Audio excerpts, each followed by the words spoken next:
The day they expelled me, my brother stood in the hallway outside the principal's office with his arms crossed and a look on his face that I will never forget for the rest of my life.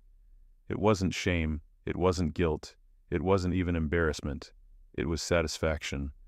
The kind of slow, quiet satisfaction that a person only shows when they've been waiting a long time for something to finally go their way. And it just did. He looked at me the way a chess player looks at the board after a perfect move, not gloating, just done. I was 17 years old. My backpack was in my hands. The security guard was standing 3 feet behind me.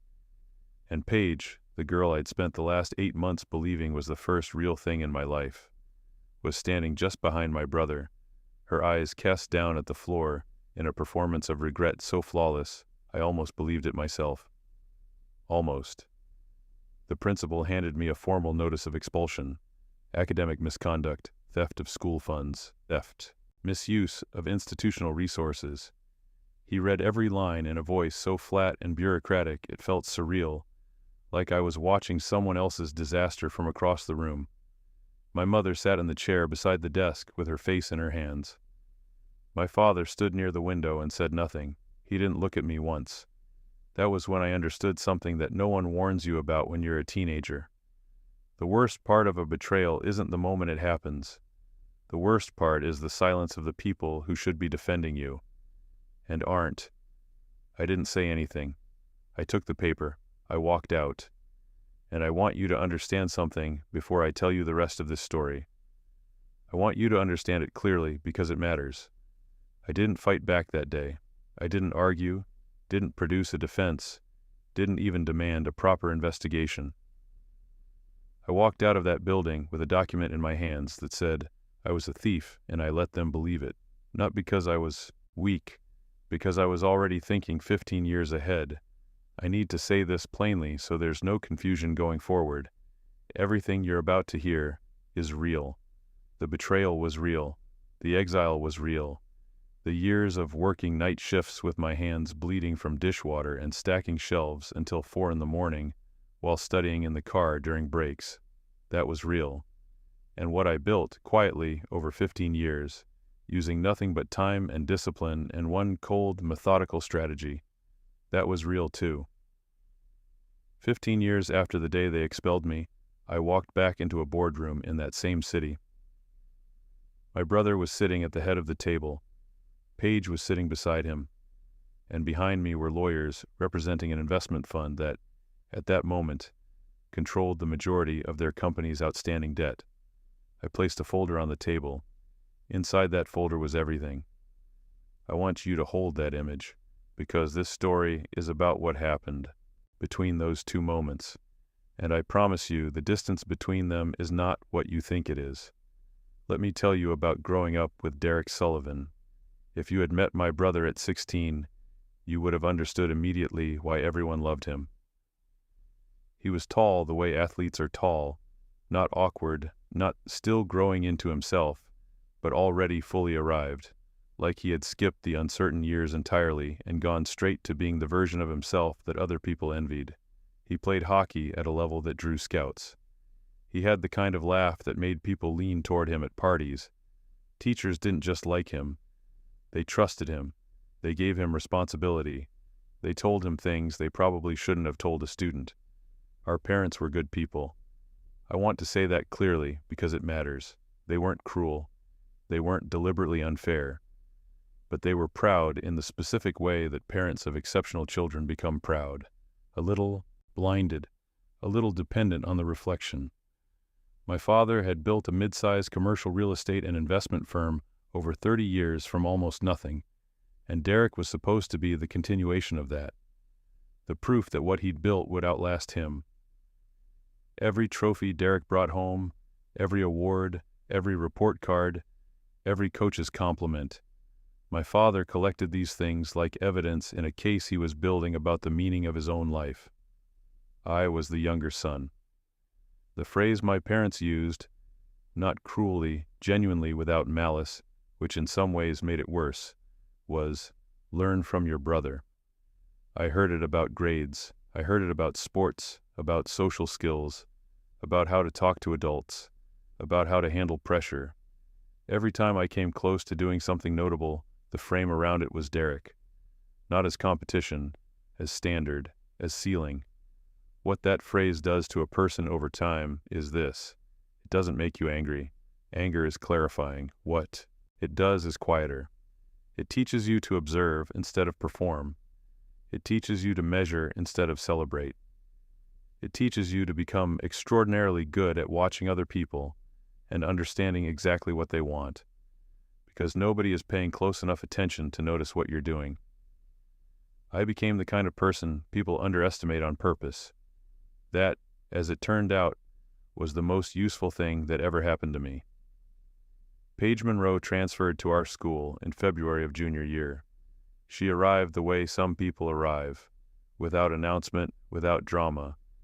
And the first time I noticed her, she was sitting in the school library with a copy of a calculus textbook open in front of her, and she was frowning at it with the specific focus of someone who actually wants to understand something, not just get through it.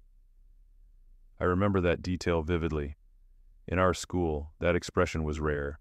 We started studying together. It began as practical. She was behind in calculus, I was ahead, and she asked me directly one afternoon if I could help her. I said yes. We sat in the library for 2 hours. Then we sat there again the next day, and the day after that. By April, the studying had become something else, something that happened after school ended and the library closed, which meant we were walking home together, or sitting on the bleachers after she watched Derek practice, or sitting in the diner 2 blocks from school, drinking terrible coffee and talking about things that felt, at 17, like the most important conversations in the world. She told me about moving frequently as a child, about feeling like she was always the new person, always building from scratch. I told her about the quiet pressure of the second son dynamic, something I had never named out loud to anyone before. She listened. She didn't minimize it. I want to be honest about something uncomfortable here. I was deeply in love with this girl. I was 17, and I thought I had found the one person who actually saw me. Not my brother's younger sibling, not the shadow next to the real thing, but me. My actual self. That is, I now understand exactly the kind of vulnerability that makes a person useful to someone who needs a tool. Put in the comments. What would you do in that situation? If you were 17, totally in love, and had no idea what was actually happening behind your back, how long do you think it would take you to notice? Because I want to be honest, I had no idea. None. The party was on a Friday in mid-November. Senior year had started. Everything felt electric and final the way senior year does. And the party was at Connor Pierce's house while his parents were out of town. Half the school was there. I was there. Paige was there. Derek was there. Around 10 o'clock, I stepped outside to call my mother back about something logistical. I can't even remember what. And I walked around the side of the house, toward the parking lot because it was quieter there. That's when I saw them. They were standing near Derek's car, close. The way people stand when they think no one is watching. And then they kissed. It wasn't ambiguous. It wasn't a greeting. It was slow and deliberate, and my brother's hand was on her face, and she wasn't pulling back. I stood there for a moment that felt completely outside of time. Then I put the phone back in my pocket and walked back inside. I didn't say anything. I didn't confront them. I went home an hour later, told my parents I was tired, went to my room, and lay on my bed, staring at the ceiling until daylight came through the window. The next afternoon, Paige called me.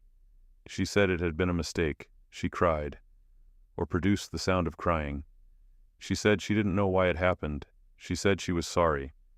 I asked her how long. There was a pause. She said, "It doesn't matter." That told me everything. That evening, Derek knocked on my bedroom. "Doctor," and came in without waiting for an answer. He sat on the edge of my desk and looked at me with that expression, the one that was never quite sympathy and never quite condescension, but lived somewhere between them. "Don't be so sensitive," he said. "These things happen." I looked at him for a long moment. "Okay," I said. He nodded, like I'd passed some test, and left. I stared at the wall for a long time. and somewhere in the cold machinery of what was happening inside me, something shifted from grief into something else entirely, something much quieter, much more patient. I didn't know yet that in 3 weeks it would get significantly worse. The theft was discovered on a Monday morning in December. The graduation fund, a class account that students had been contributing to for 2 years, meant to cover senior events and a modest scholarship, had been partially drained. Just over $3,000 transferred out in 2 separate transactions over the prior weekend. The administration traced the login. The transactions had been made using student account credentials, mine. I want you to understand what happened next, because the speed of it is important. Within 24 hours, evidence had assembled itself around me with a completeness that should have seemed suspicious to anyone paying real attention.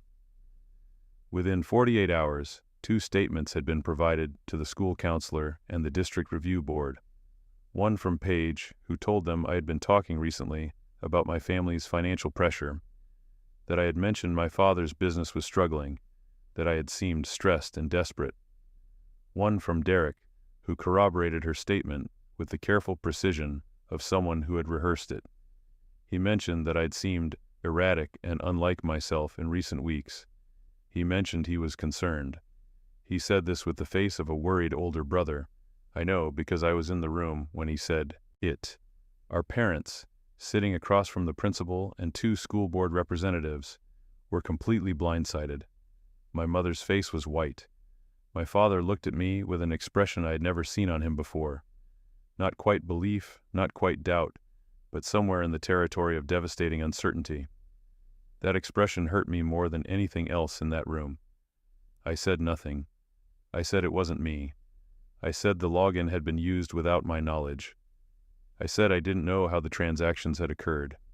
I said all the things that an innocent person says when they're being framed in a room full of people who have already made up their minds. I had no proof. They had everything. The expulsion was official within a week, and here is the detail that I carried with me like a splinter for 15 years, the one thing I could never let go of. The transactions had been made using my password, but not from my device. The IP address logged by the school's system showed a different machine entirely. It had been accessed from within the school's own network, from a terminal in the administrative wing that required a staff badge to enter. I know this because years later, when I was 26 and had become proficient enough in forensic financial analysis to know what questions to ask, I hired a digital investigator to pull the archive server logs from that period. The school had migrated their systems twice in the intervening years, but the original backup archives still existed on a decommissioned server that had been placed in storage. The logs were intact. 2 names had accessed that terminal on the night of the transfers, but I'm getting ahead of myself. I left the city 3 weeks after the expulsion. There was nothing to stay for. My parents, to their credit, did not throw me out, but the atmosphere in that house had become something I cannot fully describe in words. Not hostile, worse, provisional, like they were still deciding, like the verdict was pending, like every conversation had a question underneath it that no one was willing to say out loud. I couldn't live inside that question indefinitely. I packed 2 bags. I had a little over $400 saved. I took a bus to a city 6 hours away where I had no connections, no history, and no reputation, which, at that moment, felt like freedom.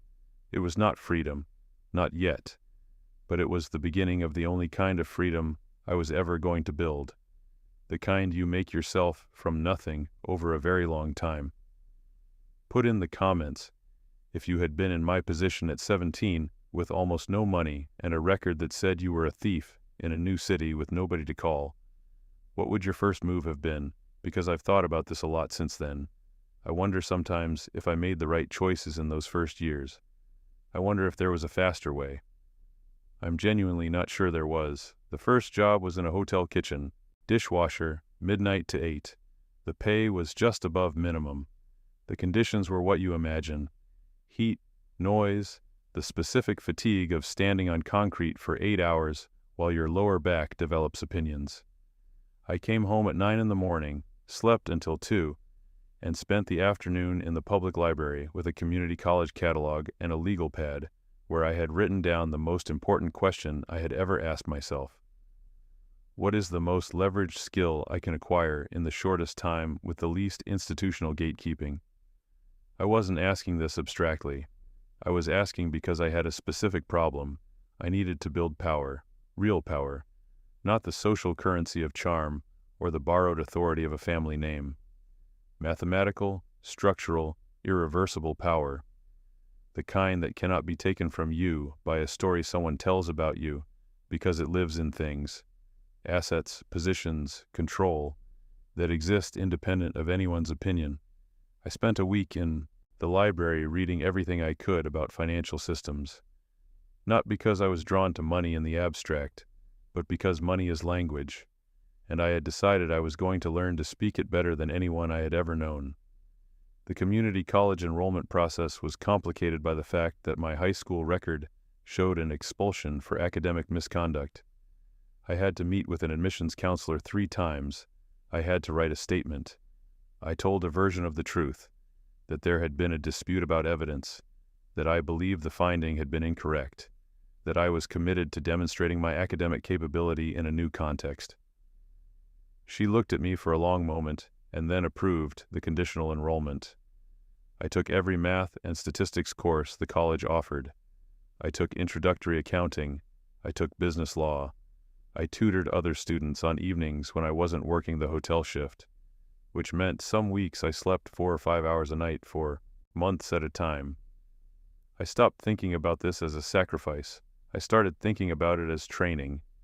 In my second semester, one of my statistics professors, a quiet, precise woman who had spent 20 years working in institutional risk assessment before moving to teaching, noticed something in the way I was approaching the coursework. She kept me after class one afternoon and asked me where I wanted to go with this. I told her I was interested in financial analytics, investment structures, corporate risk. She looked at me for a moment and then said that if I was serious, I should transfer to a 4-year program as soon as I qualified. She said she'd write a recommendation. That recommendation, I later understood, was the first real hinge point of my rebuilt life, because the 4-year program I eventually transferred to had a faculty member in the finance department, Travis Hayes, a former institutional investment analyst, who ran an advanced seminar in corporate financial structure that most students avoided because of its difficulty level. I enrolled. I struggled for the first 6 weeks, then something clicked, and I didn't struggle anymore. Travis Hayes noticed the click. He pulled me aside after a seminar and asked me a question I had never been asked before in my life. What are you actually building toward? I told him the truth, not all of it, but enough. I told him I was building toward a position from which I could not be moved by anyone's narrative about me, from which my own track record would be the only evidence that mattered. He looked at me for a long time after that. Then he offered me a research position in his private consulting work. I said yes before he finished the sentence. The research position with Travis Hayes lasted 18 months. During that time, I learned more about the mechanics of institutional investment than I had absorbed in the previous 2 years of coursework combined. I learned how corporate debt structures work, how a company can appear profitable while carrying obligations that will eventually surface and demand repayment with a violence that surprises everyone who wasn't paying attention. I learned how patient capital works, how money moves slowly and invisibly into strategic positions can reshape an entire competitive landscape before anyone at the center of that landscape knows the geometry has changed. I learned about leverage, not in the colloquial sense, but in the exact, mathematical, ruthless sense. The fulcrum point at which a small force produces a large movement. I also learned, during this period, something important about myself. I learned that I was genuinely good at this. Not good in the sense of competent, not good in the sense of performing well enough to pass. Good in the sense that the patterns other people found opaque were transparent to me. I could read a corporate financial disclosure the way a musician reads sheet music, immediately, intuitively, hearing the places where the notes didn't quite resolve. That ability, I understood, was going to be the instrument of everything that followed. By 23, I had a degree in finance with honors, a record of published research work in institutional investment, and a position at a mid-tier investment analytics firm that paid me more than my father had been making annually during my teenage years. I'd also, quietly, begun to keep track of my brother. Not obsessively, not in the way that consumes a person, but with the specific disciplined attention that you give to a long-term project.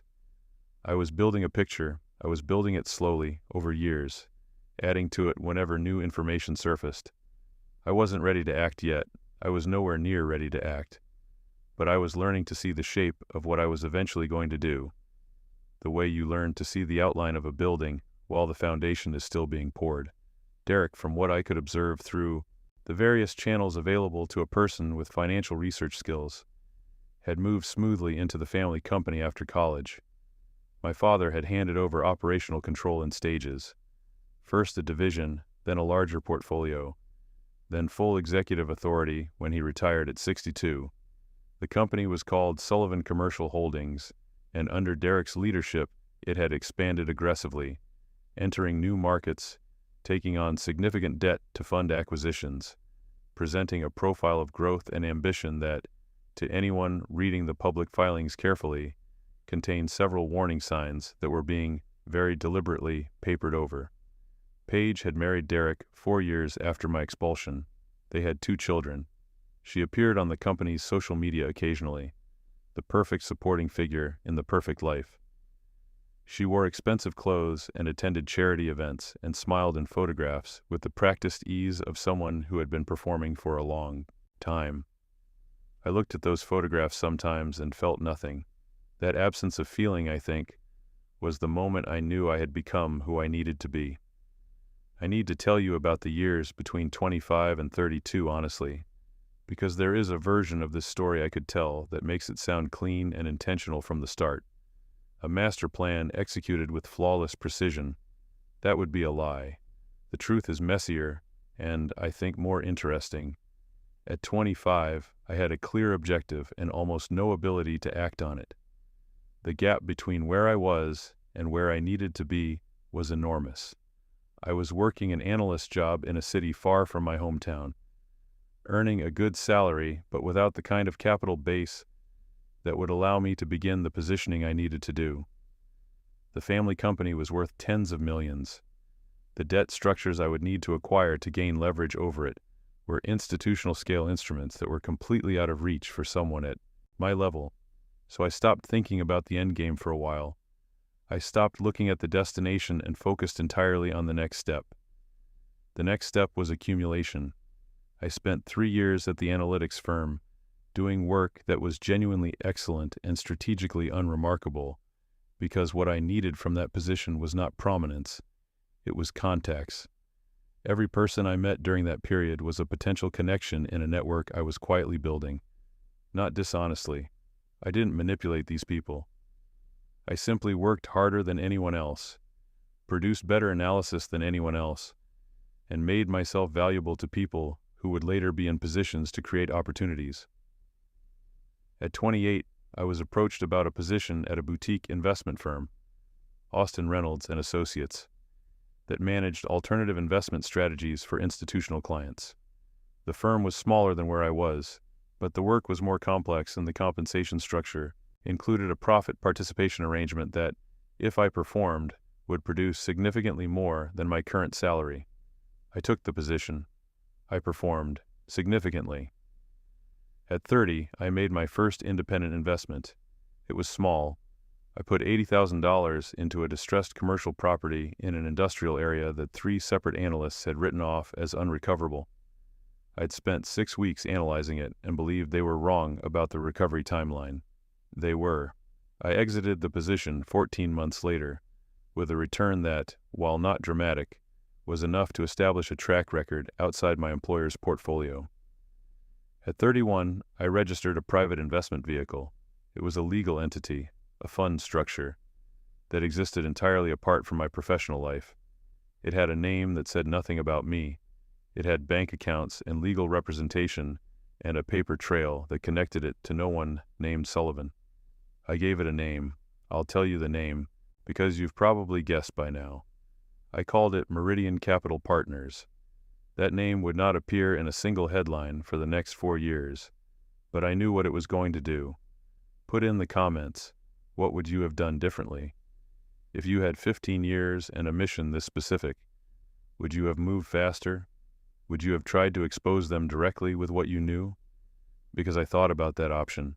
I thought about it seriously. I want to tell you exactly why I chose not to take it. Because the reason matters. Direct exposure, going to the press, going to the family, confronting them publicly with the evidence I was slowly gathering about the school records, was a path I considered and rejected. And I rejected it for a specific reason that had nothing to do with cowardice. The problem with direct exposure, when you're dealing with people who have already demonstrated they are willing to construct evidence against you, is that you are not simply competing narratives. You are fighting on terrain they control. Derek had spent 15 years building a social and institutional reputation. He was on charitable boards. He was known in the local business community. He had relationships with lawyers, with local officials, with people whose first instinct, when confronted with a story about Derek Sullivan having framed his younger brother at 17, would be to look at the person making the accusation and ask why they waited 15 years to say something. The only way to make the truth matter was to deliver it from a position of power so overwhelming that there was no counter-narrative available. I needed to be the person in the room who had already won before the conversation started. I needed the truth and the leverage to arrive simultaneously, so that no one could dismiss one without confronting the other. That required time. That required patience of a kind that people who haven't had to practice it genuinely underestimate. Here's what patience actually looks like in practice, because I think it's worth being honest about this. Patience is not passive. It is not calm. It is not the absence of feeling. Patience at the level I am describing is an active discipline that requires you to confront the desire to act and to choose every single day, not because you are afraid, but because you have committed to a timeline, and you understand that deviating from it will cost you more than you've already paid. There were many nights when I sat with a glass of water at my kitchen table and thought about what they had done to me, and felt something that was not quite anger and not quite grief, and was entirely too large to simply put away. There were nights when I picked up my phone and started typing a message to my parents and stopped. Nights when I almost broke from the plan and did something immediate and irreversible and almost certainly useless. I didn't, because I had decided what I was building, and what I was building required the full 15 years. In the second year of Meridian Capital Partners' existence, I made the first move that was specifically aimed at the family company. I want to walk you through this carefully, because the mechanics of it are important to understand if you want to understand why it worked the way it did. Sullivan Commercial Holdings had a complex web of subsidiary investments and equity partnerships. They were not simply a real estate company. They had, under Derek's leadership, expanded into adjacent sectors, some light industrial properties, some retail portfolio management, some early-stage business lending. The expansion had been financed largely through debt, commercial mortgages, revolving credit facilities, a significant institutional loan package that had been arranged several years earlier. The key vulnerability in their structure, the thing I had identified in the public filings, supplemented by analysis of their known business relationships, was that a significant portion of their growth had been built on properties and partnerships whose values were sensitive to a specific regional real estate trend. And I had a thesis, based on 2 years of detailed market analysis, that trend was going to reverse. I was right, it reversed 18 months later. But by that point, I had already begun to build positions in the companies that were going to be damaged by that reversal. Not to profit from the damage directly, but to establish Meridian as a credible institutional presence in the space. When the reversal hit and several firms connected to Sullivan Holdings needed emergency capital or distressed asset management, Meridian was positioned to be relevant. This is how you become someone that powerful people need to talk to. You don't demand their attention, you make yourself necessary. In the third year, I made my second major move. I began financing a series of startup ventures in the commercial real estate technology sector. 3 of them, over the following 18 months, became legitimate competitors to Sullivan Holdings in specific market segments. I did not engineer this.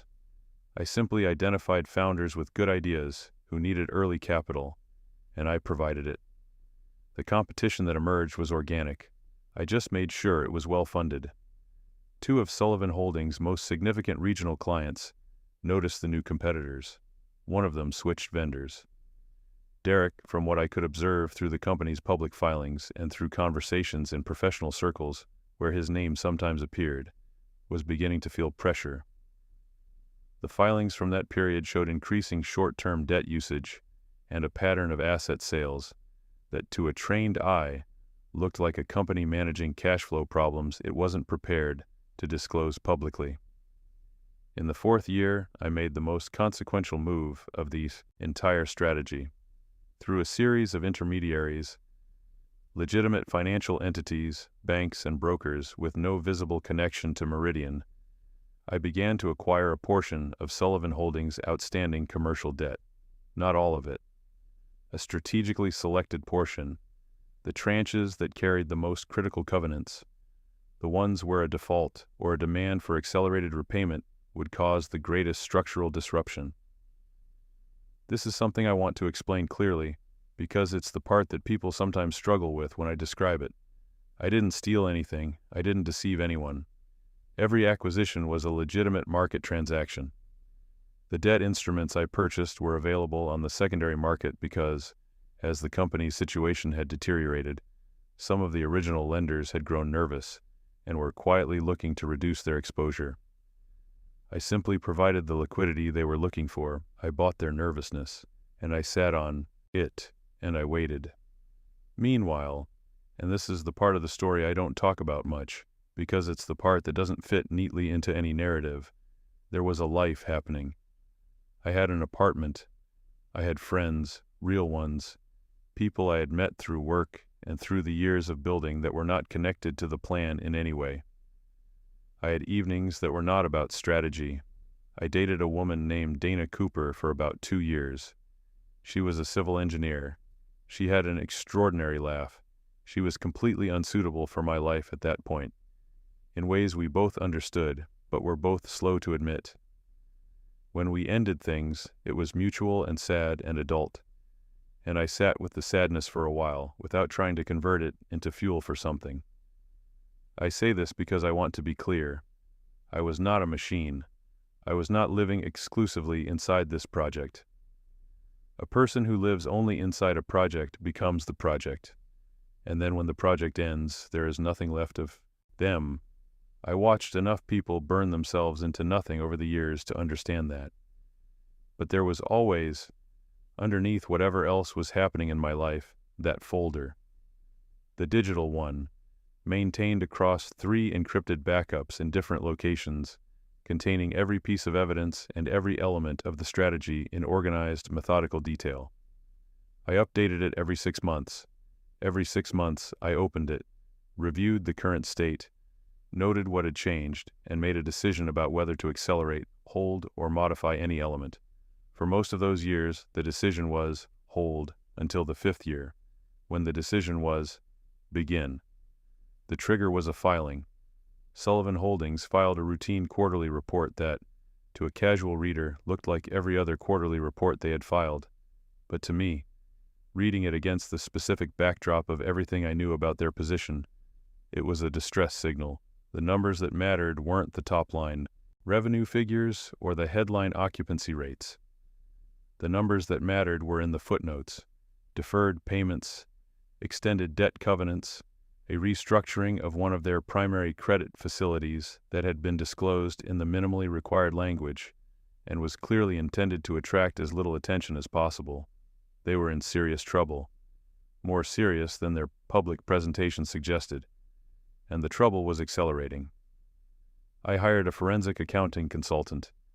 someone with no connection to anything I was doing, and paid them to do an independent analysis of the company's financial position using only public information.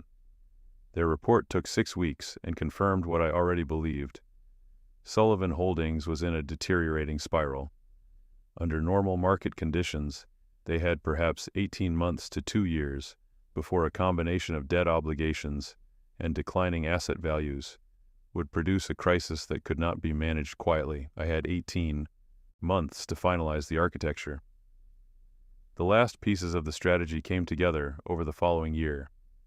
I had, by this point, established relationships with several institutional clients and a professional profile that was quietly but genuinely respected in the investment analytics community. I used those relationships carefully, never revealing the personal dimension of what I was doing, always framing everything in the language of legitimate investment strategy. I retained 2 law firms on confidential retainer. I briefed them on the debt positions Meridian held and on the specific legal frameworks that would be relevant when, not if, I chose to move. I made contact with a government financial oversight body that had jurisdiction over commercial real estate investment disclosures, not to make accusations, to establish a professional relationship, to express general concern about some patterns I had observed in the sector, to make myself a credible source of information for the moment when information became relevant. I reached out to 2 of Sullivan Holdings' most significant remaining institutional clients, not to solicit them away from the company, simply to establish a relationship, to become known. When things began to deteriorate, they would need somewhere to go. I wanted Meridian to be a visible option, and through an intermediary, I contacted an archivist at my former school's district. The school had undergone a system migration several years prior, and a portion of their historical server data had been transferred to a district archival system. I was interested, I said, in records from a specific period for personal reasons.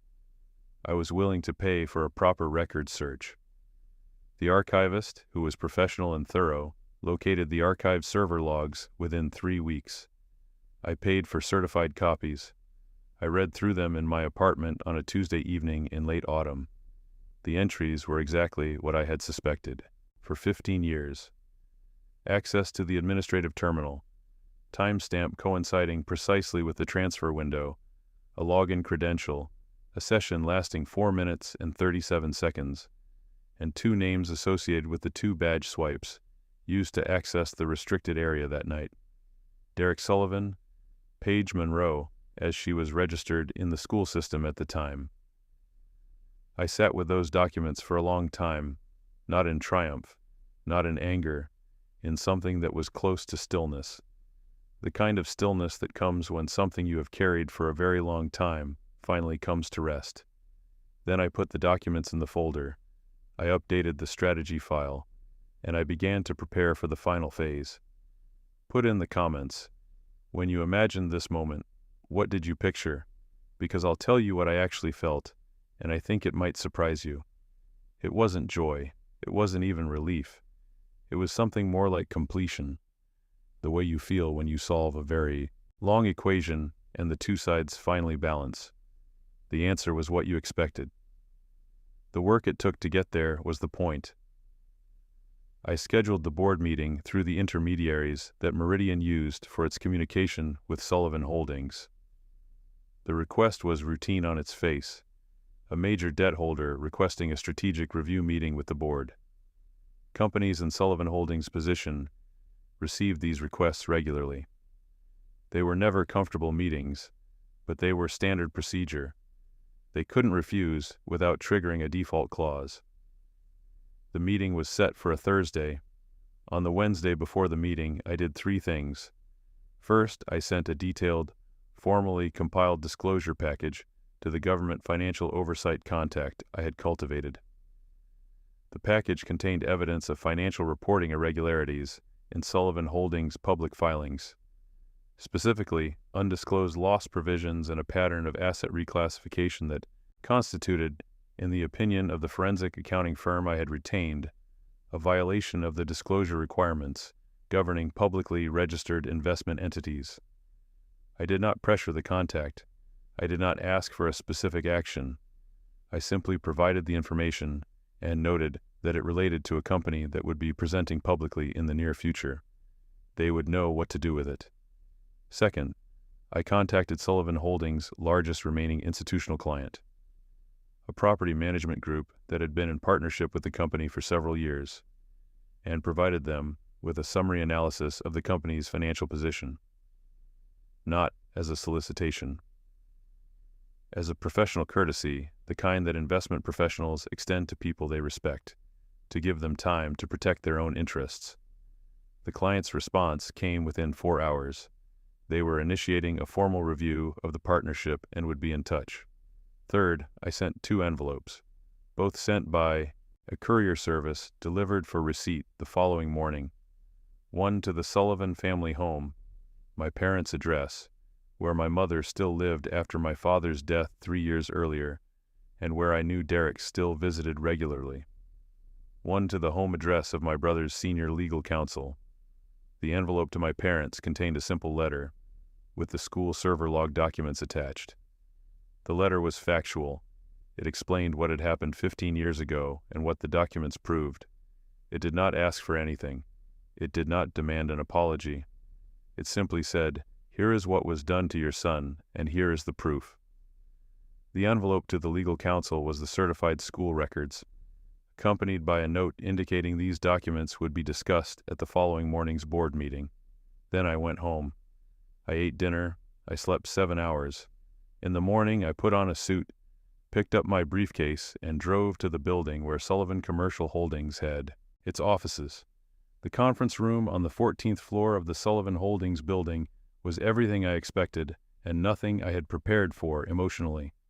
I had been in hundreds of boardrooms, but this one, with its view of a city I had once fled, with $400 in my pocket and a document that called me a thief, landed differently than I had anticipated. Derek was already seated at the head of the table when I entered. I had expected to see him aged. 15 years will do that to anyone, but the specific quality of the aging surprised me. He had the look of a man who had been performing confidence for so long that the performance had become exhausting.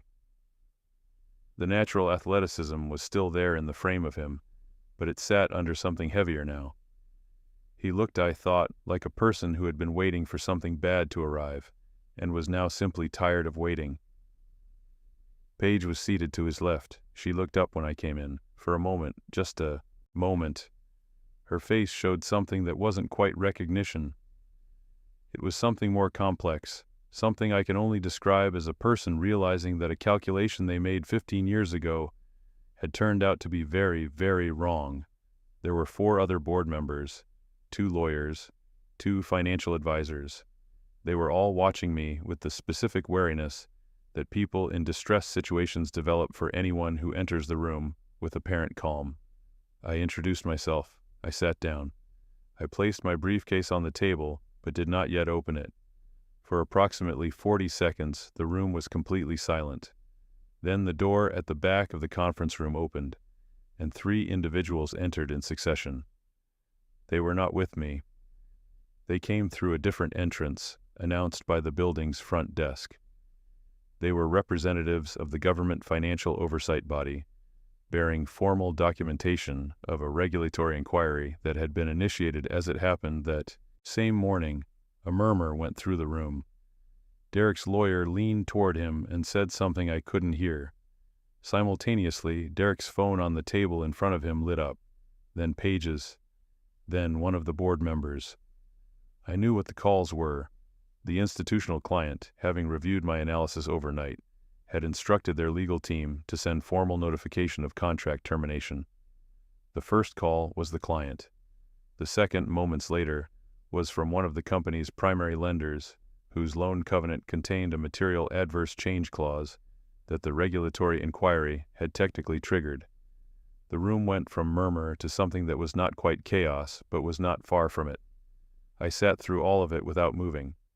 When it reached the moment of maximum noise, the moment when 3 separate conversations were happening simultaneously, and Derek was standing and his lawyer was pulling at his arm, and the regulatory representatives were asking for the room's attention.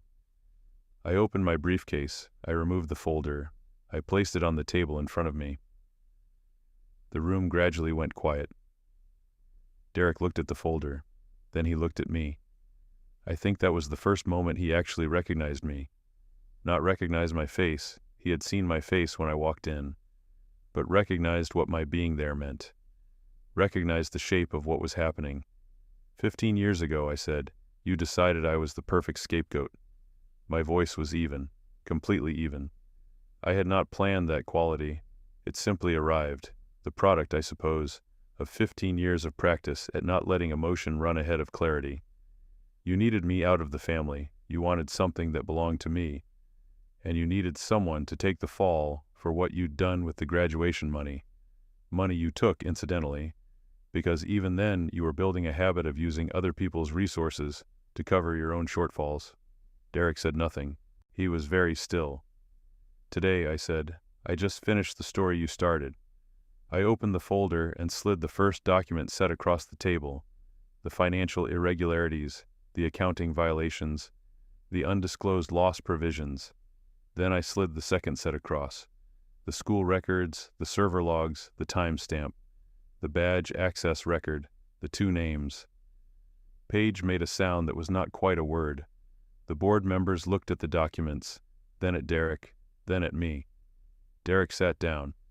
The regulatory representatives, who had paused to observe this exchange with professional attention, resumed their documentation process. I closed the folder. What happened to Sullivan Commercial Holdings over the following weeks was not sudden. It was the completion of a process that had been in motion for years. The point at which a deterioration that had been held together by careful presentation and borrowed time finally reached the structural failure it had been approaching all along. Meridian Capital Partners, as the primary holder of the company's critical debt tranches, took formal control of the debt structure through a negotiated restructuring process that replaced the existing board leadership.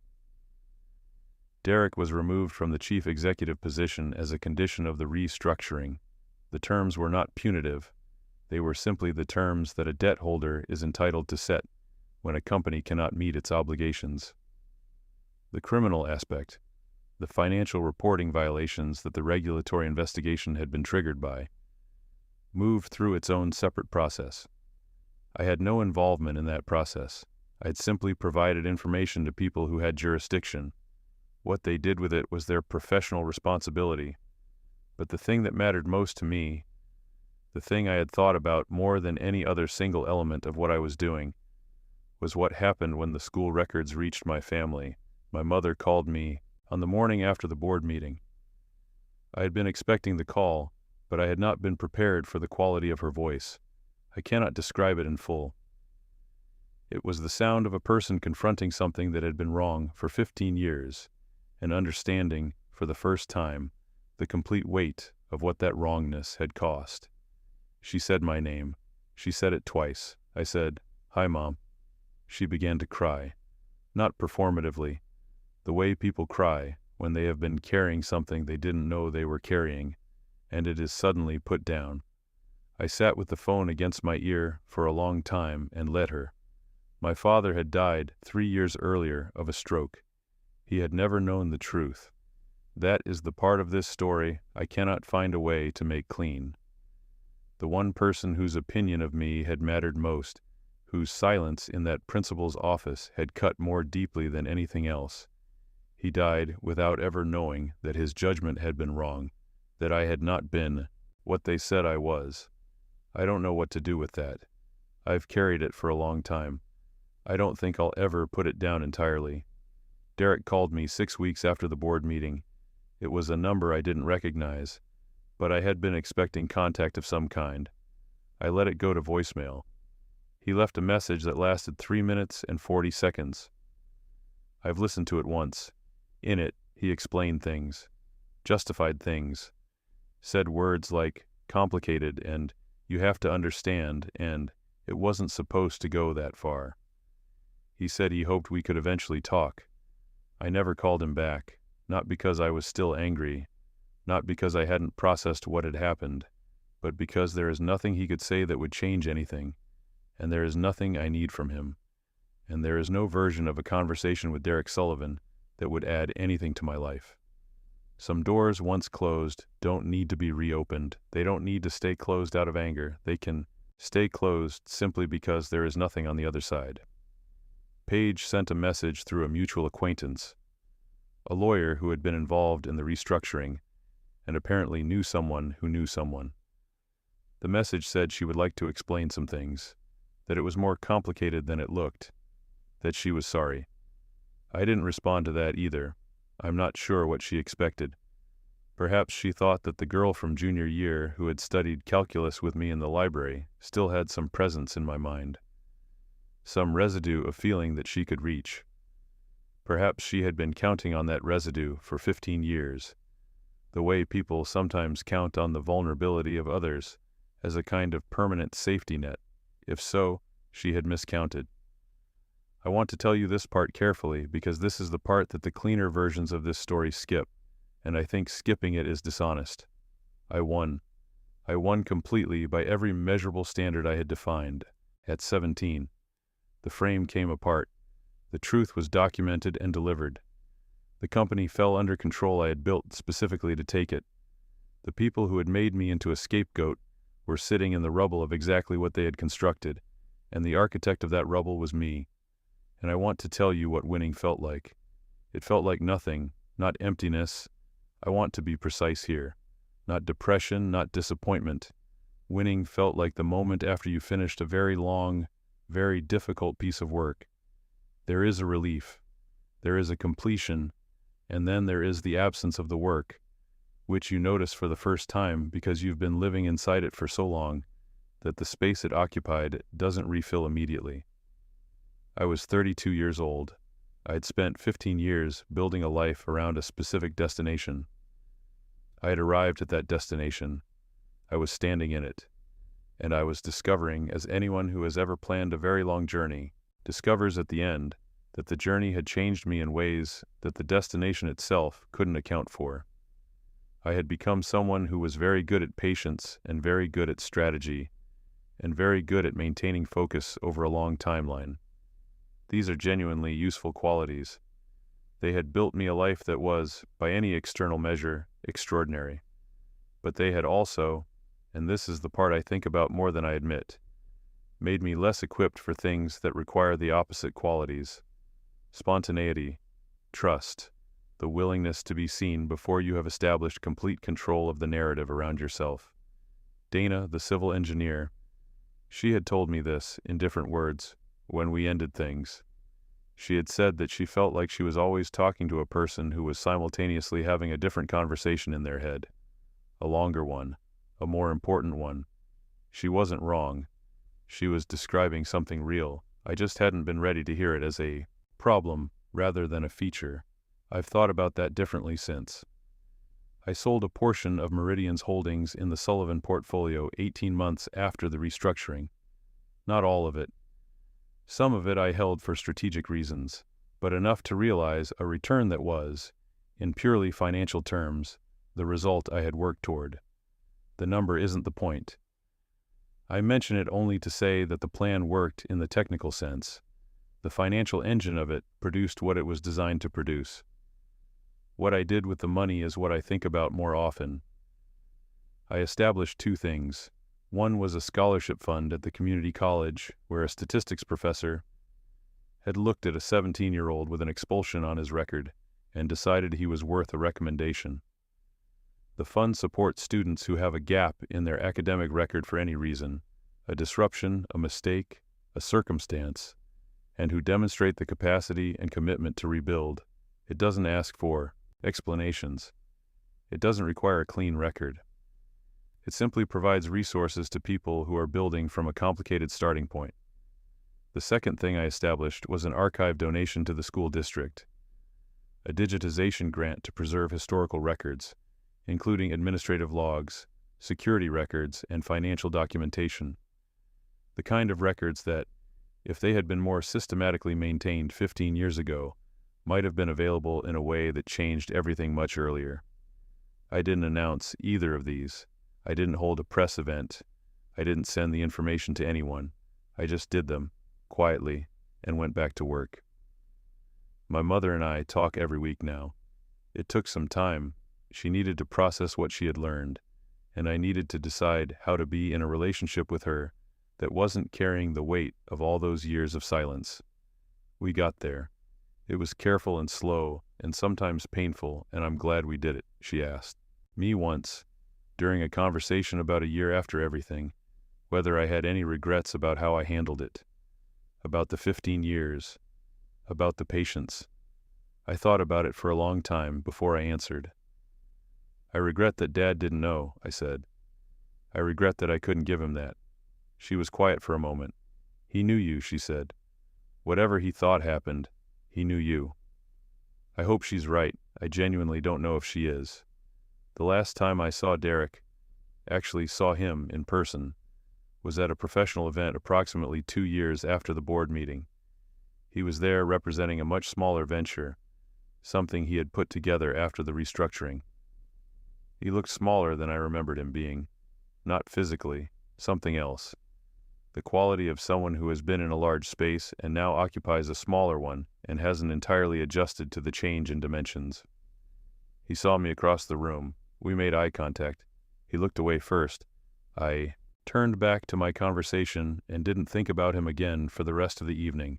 That's the ending. Not the boardroom, not the documents, not the strategic completion of a 15-year plan. The ending is the moment when you look at the person who took 15 years of your life and feel, not victory, not anger, not satisfaction, but simply the complete and quiet absence of anything they are able to give you or take from you anymore. That is what winning looks like, on the inside. From the outside, I imagine it looks like two people at a professional event who make eye contact and look away. It looks like nothing at all. Which is, I think, exactly right. If you've been watching this story and you're sitting with the question I sat with for 15 years, whether patience is worth it, whether the long way around is actually shorter in the end, whether building slowly and invisibly produces something more durable than the faster alternatives, I don't have a clean answer for you. I can only tell you what it produced in my case. It produced a life that no one can narrate for me, that no one can reframe with a story about who I used to be. The record I have is mine, built from nothing, built correctly, and it stands independent of anyone's account of me. It cost me the kind of ease that people have who don't carry a 15-year mission through everything they do. It cost me years of intimacy I was only partially present for, because there was always the folder in the background, the strategy, the long conversation I was having inside my own head while other conversations happened around me. I would do it again.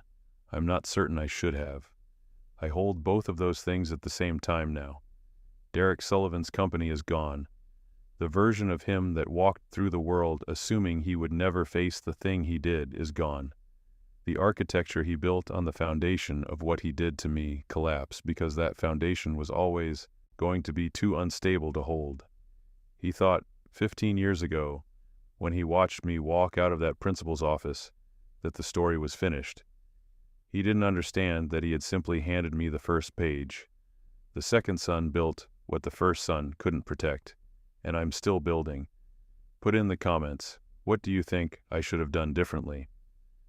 At any point in this story, the night at the party, the week of the expulsion, the decision to leave the city, the 15 years of building, where would you have made a different choice? I'm genuinely curious, because this is something I think about. Not with regret, exactly. More with the kind of interest you bring to a problem you've already solved, but still find worth examining. The comment that surprises me most wins nothing.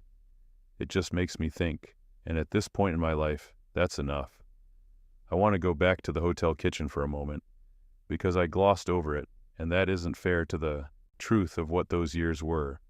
The kitchen job lasted 14 months, not because I was let go, because I left it for something better. But 14 months is a long time inside 4 walls that smell like industrial cleaner and cooking oil at 2 a.m, with your hands submerged in water so hot that the skin eventually stops subjecting and just goes numb, and the radio playing the same 5 songs on rotation, and the guy at the grill who calls everyone Chief, and means it as neither an insult nor a compliment, but simply as a sound that indicates he is aware you exist.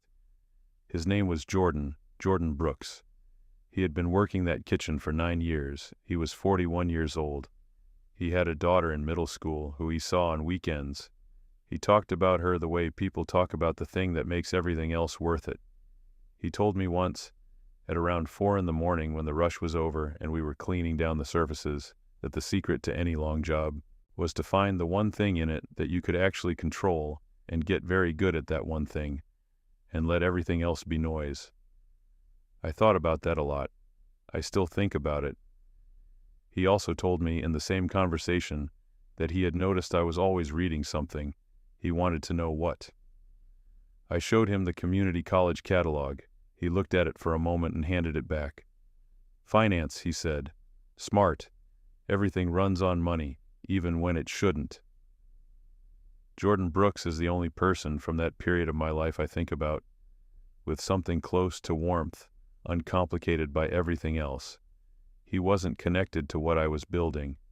He wasn't a contact. He was just a man at a grill at 4 in the morning who noticed I was reading something and who thought it was worth acknowledging. That, I have since come to understand, is sometimes more valuable than strategy. The community college experience requires more description than I gave it, because the texture of it mattered in ways I didn't understand at the time. The campus was a collection of low concrete buildings arranged around a parking lot that was always either too full or completely empty, depending on the time of day. The library was small and chronically underfunded, but contained, in its reference section, several investment and financial analysis texts that I worked through methodically over the course of 2 semesters. I did not check these out. I sat with them in the library because I didn't want them to be unavailable on the days I needed them, and because sitting in the library felt, during those months, like the most stable version of being inside a world that hadn't yet started working in my favor. There were other students who were building from unusual starting points. A woman named Allison who had taken a decade away from education to raise children and was now 35 and returning with the specific, purposeful energy of someone who has thought very carefully about why they are doing something. A man named Spencer who had served in the military and was navigating the transition to civilian academic culture with a kind of disciplined patience that I recognized as a fellow traveler, though neither of us named it at the time. A younger student named Colin who was there because his family couldn't afford the 4-year university he had been accepted to, and who seemed genuinely uncertain whether this was a detour or a destination. I studied with all of them at various points, not because I was lonely, though I was, but because studying with people who were working hard for real reasons is different from studying alongside people who are simply fulfilling a requirement. The quality of attention in the room is different. The silences are more productive.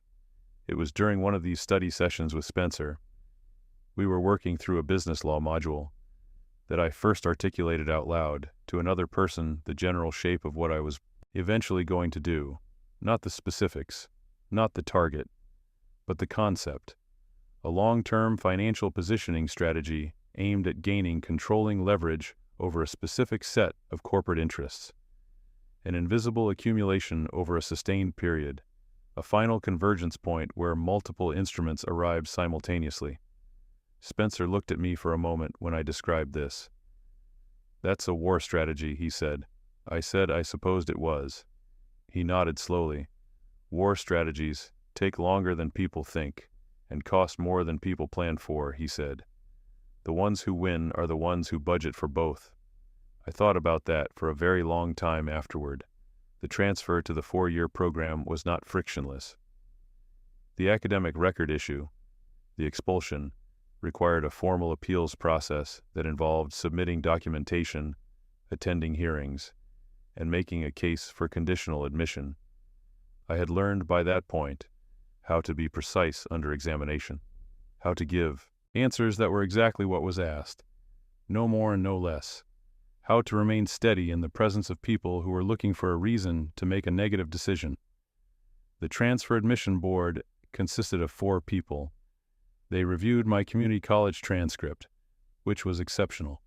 They reviewed the documentation surrounding the expulsion, which I had prepared carefully, not arguing the case, simply presenting the factual inconsistencies in the record. They reviewed my personal statement, which was a single-page, 12-point font, and contained no apologies. The chair of the board, a man named Logan, who had been doing these reviews for many years and had the specific weariness of someone who has heard every variety of excuse, asked me one question at the end of the formal presentation. "What do you want to do with this degree?" I said, "I want to understand how capital moves, how it accumulates, how it's positioned, and how it functions as leverage at institutional scale. I want to be one of the people who understands that well enough to use it precisely." He looked at me for a moment. "That's the most honest answer I've heard in about 6 months," he said. "Most people tell me they want to make a difference." I said I planned to make a difference too, but primarily in specific circumstances that were personally relevant. He approved the transfer. The 4-year program was a different atmosphere entirely from the community college. The student body was younger, on average, and the specific type of competitive performance anxiety that college environments produce was present in a way I found mildly exhausting, but operationally useful. I didn't participate in the social competition for status and visibility. I let it happen around me while I focused on the work. Travis Hayes was, I should say more about this, an unusual educator. He had spent 20 years in institutional investment, at a level where the transactions he had managed regularly involved 9 and 10 figures, and he had moved to teaching not because he was finished with the work, but because he had become genuinely more interested in the theory of capital structure than in the execution of it. He thought about financial systems the way a physicist thinks about mechanics, as a set of formal relationships that, once understood at sufficient depth, become predictive in ways that feel almost like revelation. His seminar was called Corporate Financial Architecture. It met once a week, 3 hours, in a room that held 12 students and usually contained 6. The others, I was told by a third-year student who warned me about enrolling, had either dropped within the first 2 weeks or were working through it at half speed, doing the minimum to pass. The material was genuinely difficult, not because it was obscure, but because it required integrating frameworks from accounting, law, behavioral economics, and institutional finance, simultaneously and holding them in relationship to each other while analyzing specific case studies. I did not find it easy, I want to be clear about that. There were several weeks in the first half of the semester when I spent the night before each session, going through the material repeatedly, not because I was slow, but because the level of precision Hayes demanded was higher than anything I'd encountered before. He didn't accept correct answers that were imprecisely stated. He didn't accept imprecise answers that happened to point in the right direction. He required both, simultaneously every time. I stayed after class one evening in the 4th week, and asked him about a specific aspect of debt covenant structure that had come up in the case study. We talked for 1 hour and 20 minutes. By the end of the conversation, he had asked me 3 questions that I couldn't fully answer, and I had given him 2 analytical observations that he noted in his writing and later cited in a revised version of the case study materials.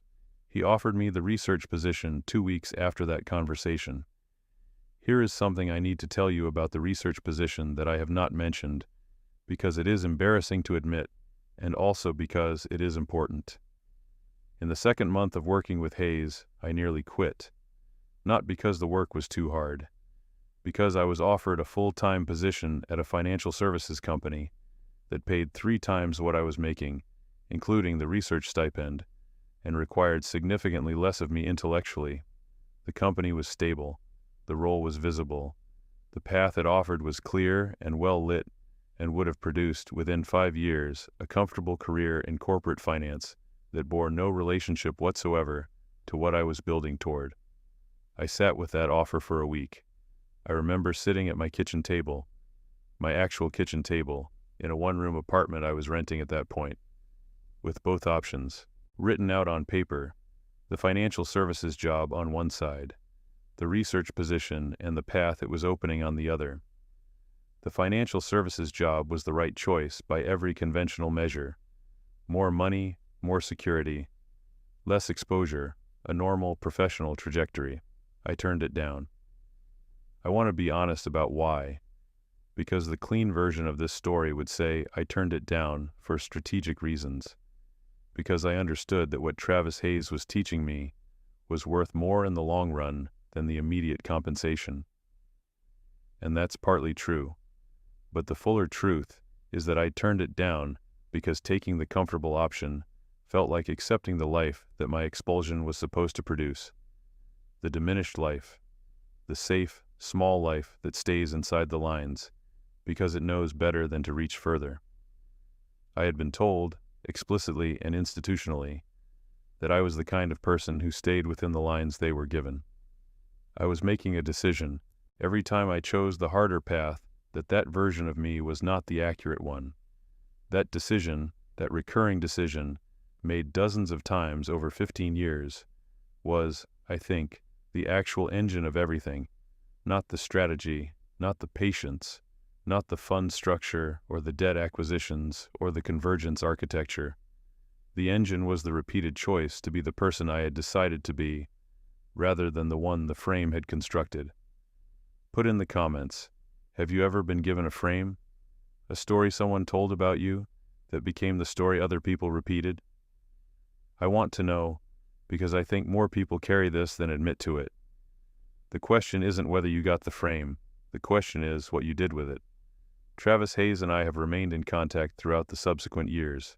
He is retired now, but we have occasional dinners when I'm in the city where he lives. And he asks questions about the fund in the same way he asked questions about case studies 20 years ago, with genuine curiosity, no agenda, and a willingness to push back if something doesn't hold up under examination. I told him, a few years after the board meeting, what the full story was. The real origin of the interest in corporate debt structures, the personal dimension of the 15-year strategy. He listened without interrupting, which was consistent with his character.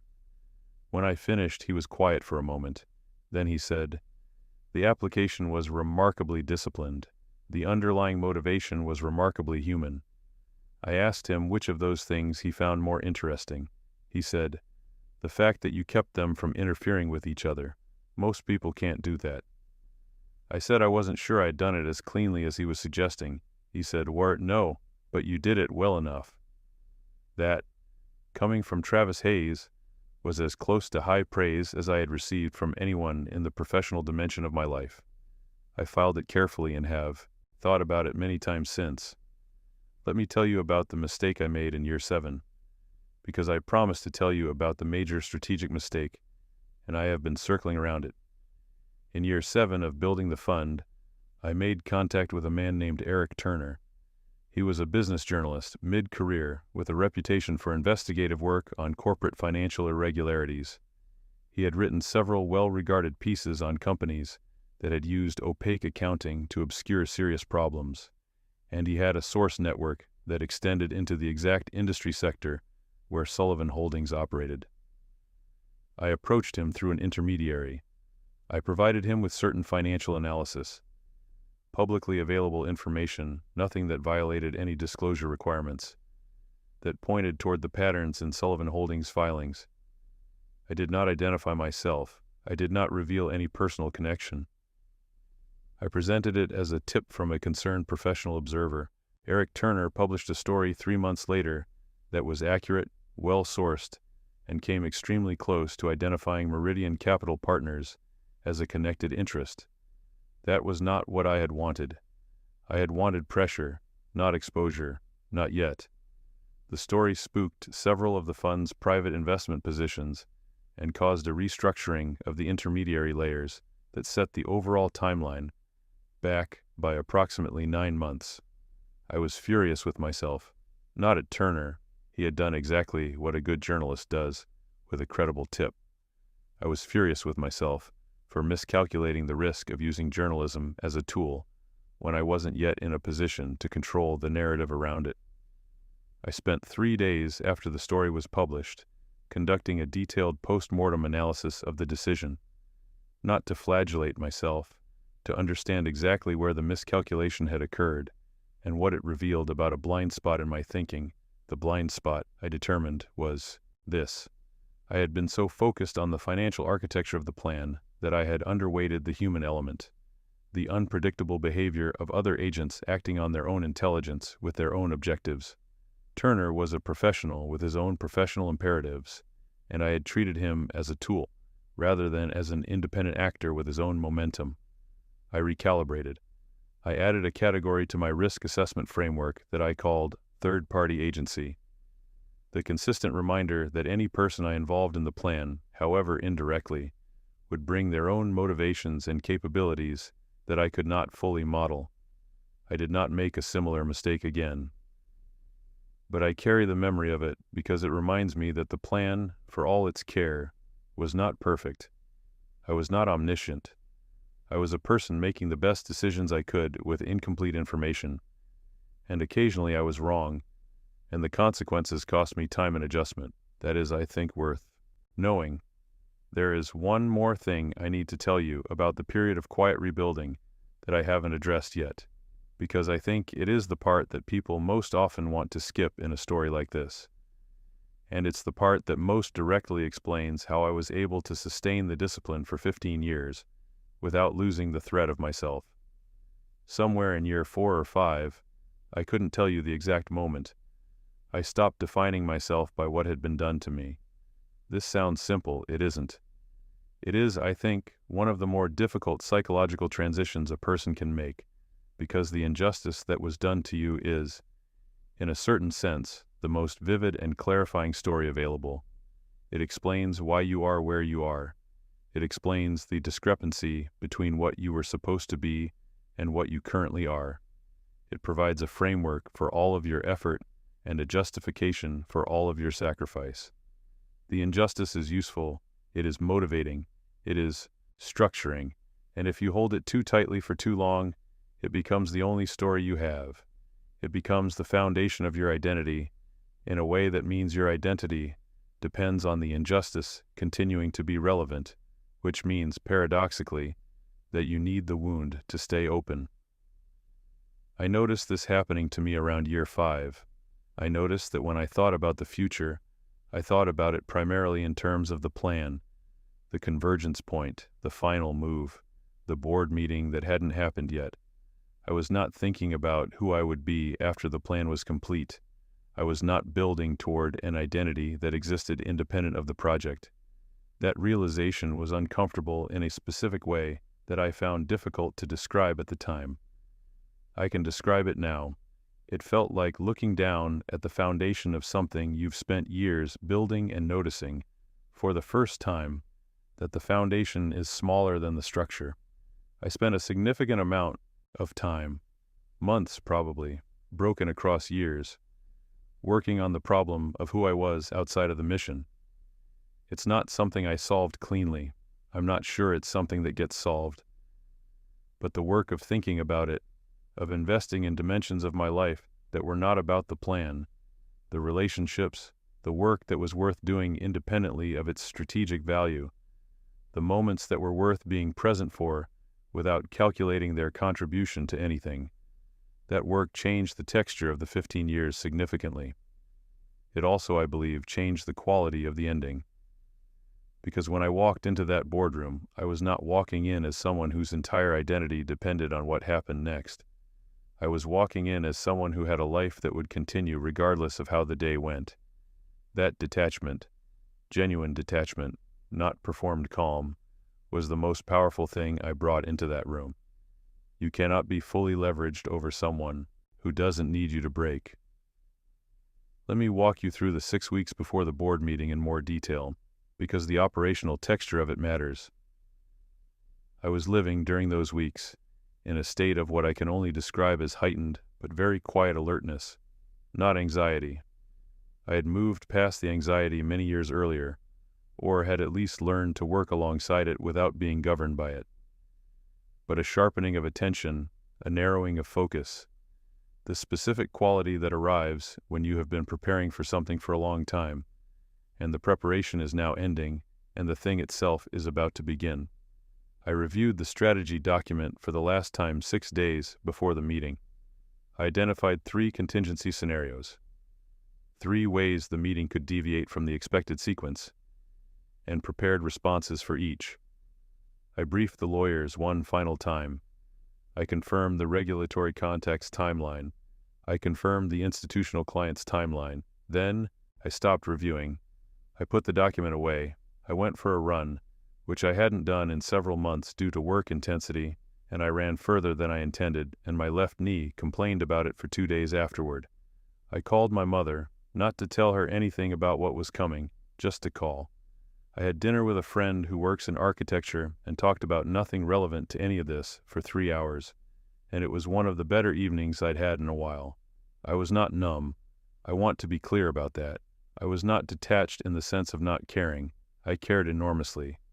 But I had been carrying this thing for 15 years, and it had been a constant weight, and I knew, as the final days approached, that I needed to arrive at the meeting as a person who had put the weight down, not dropped it in exhaustion, but set it down deliberately, the way you set down something heavy that you've been carrying a long time, and know you won't need to pick up again. The morning of the meeting, I got up early. I made coffee. I sat at the kitchen window for about 20 minutes without doing anything. Then I got dressed, picked up the briefcase, and drove to the building. I parked in the visitor's structure. I rode the elevator to the 14th floor. I gave my name at the reception desk. I waited in the reception area for 4 minutes. Then I walked into the room. I need to give you more of the aftermath than I did earlier, because the aftermath is actually where the most important things happened. The regulatory investigation into Sullivan Holdings' financial reporting took approximately 14 months to complete. During that time, the company's restructuring under Meridian's oversight proceeded in parallel. Separate processes, separately managed, with separate legal teams. I was not involved in the day-to-day restructuring management. I had professionals for that. My role, once the formal control was established, was principally as a decision-maker at the structural level, which assets to retain, which to liquidate, how the creditor claims were to be ordered and satisfied. The investigation concluded with a consent decree, a formal regulatory settlement in which the company neither admitted nor denied the specific findings, but agreed to remediation requirements and a financial penalty. Derek's personal liability in the settlement was capped by the terms of the negotiation, which was the outcome his lawyers had worked extremely hard to achieve. He did not face criminal charges, which was something I had neither sought nor opposed. That outcome was the regulator's determination, based on evidence and legal standard, not mine. I want to be clear about this, because I think it matters. I did not spend 15 years trying to put my brother in prison. I spent 15 years building a position from which the truth could not be suppressed, and the consequences could not be avoided. What those consequences specifically were, the legal ones, the regulatory ones, was not something I controlled or intended to control. I provided information to people whose professional role was to determine what it meant. I let them do their jobs. What I controlled was the financial architecture, the debt positions, the restructuring, the removal from executive authority. Those were the levers I had built, and those were the levers I used. Derek, as of the last information I have, is running a small consulting practice in a different city. He has rebuilt a modest professional existence from what remained after the restructuring. I have no interest in that existence, positive or negative. I don't track it. I don't think about it regularly. Paige and Derek's marriage did not survive the year following the board meeting. This was not something I engineered. The documents about the hidden debt and the personal asset usage were part of the financial restructuring disclosure and became available to her lawyers as part of standard process. She had been unaware, or partially unaware, of the full extent of what had been done with her assets. The collapse of the marriage was the result of that discovery, and of whatever preceded it in their private life, which I know nothing about, and have no interest in knowing about. She is, I understand, in a different city now as well. Different from Derek. Different from where they both grew up. I think about what she was at 17 sometimes. The girl who was quiet and intelligent and a little mysterious, sitting with a calculus textbook in the library, with the specific focus of someone who actually wants to understand something. I think about what she became and what choices made her that person, and whether those choices were made entirely freely, or whether there were pressures and circumstances I never had visibility into. I don't absolve her. What she did was done deliberately, and the consequences it produced were real and lasted 15 years. But I also don't carry ongoing anger toward her, which surprised me somewhat when I discovered it. The anger burned itself out somewhere around year 10. What remained after that was something closer to the specific sadness you feel for versions of people that never got to exist. I don't know what to do with that feeling. I've left it where it is. I want to come back to the question of what the victory produced that wasn't the victory itself. The scholarship fund I mentioned. I should tell you more about how I decided on that specifically. It wasn't the obvious choice. The obvious choice is when someone with money wants to do something meaningful, with a grievance from their past, are things like endowing a building or funding a research center or writing a donation check to a cause that has some symbolic connection to what was done to you. I chose a scholarship for students with disrupted records because that is what would have changed my trajectory most significantly at the moment when my trajectory most needed changing. Not the community college professor's recommendation, though that mattered enormously. What mattered even before that was the community college itself being willing to admit me at all, with the academic misconduct record, as a conditional student. That conditional admission was the crack in the wall that everything else came through. I wanted to make more cracks in more walls for more people who were standing on the wrong side of them through no entirely fair mechanism. The fund has, in the years since I established it, supported 47 students. I know this because the administration sends me an annual report. I read these reports. I don't know most of the students individually. The fund operates anonymously from the recipient's perspective. They receive support without knowing who provided it. But occasionally a story comes through the annual report that has a specific quality of reversal and determination that makes me set the document down and sit with it for a while. Those moments are, I think, the most uncomplicated satisfaction I've experienced in this whole long story. There is one more moment I want to tell you about before I close. It happened approximately 3 years after the board meeting. I was in the city where I grew up, for business reasons, not personal ones. And I found myself, on an evening with nothing scheduled, driving a route that passed my old high school. I don't know why I drove that route. I wasn't thinking about the school consciously. I was listening to something on the radio, and the roads were familiar, and I took the turns without deciding to. I pulled into the parking lot. It was an evening in late spring, and school was not in session. It was past 6 o'clock. The building was locked and quiet. The parking lot where I had walked around the side of Connor Pierce's house and seen Paige standing near my brother's car was 3 blocks away, but I could see it from where I was parked. I sat in the car for about 10 minutes. I wasn't processing anything dramatic. I wasn't having a revelation. I was just sitting in a parking lot outside a school I had attended for 3 years and been expelled from on a Tuesday morning in December and never returned to. I was sitting there as the person I had become, 32 years old, with a fund that had assets I would not have been able to comprehend as a teenager, with a professional reputation I had built from nothing, with a mother I called every week and a network of people who respected me for work I had done, sitting in the same parking lot where something had begun to break.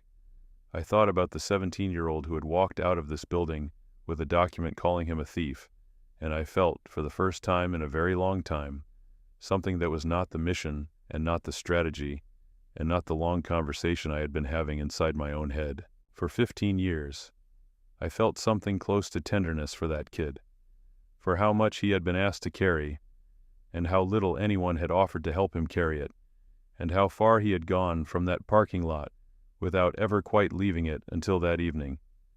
Then I started the car and drove away.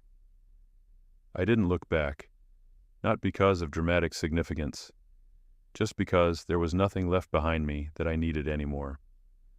The road was in front of me, and I was still building. Put in the comments, if you had to describe the most important decision in this entire story, which one would it be? Not the biggest moment, not the boardroom. The decision that, if it had gone the other way, would have changed everything. I have my answer.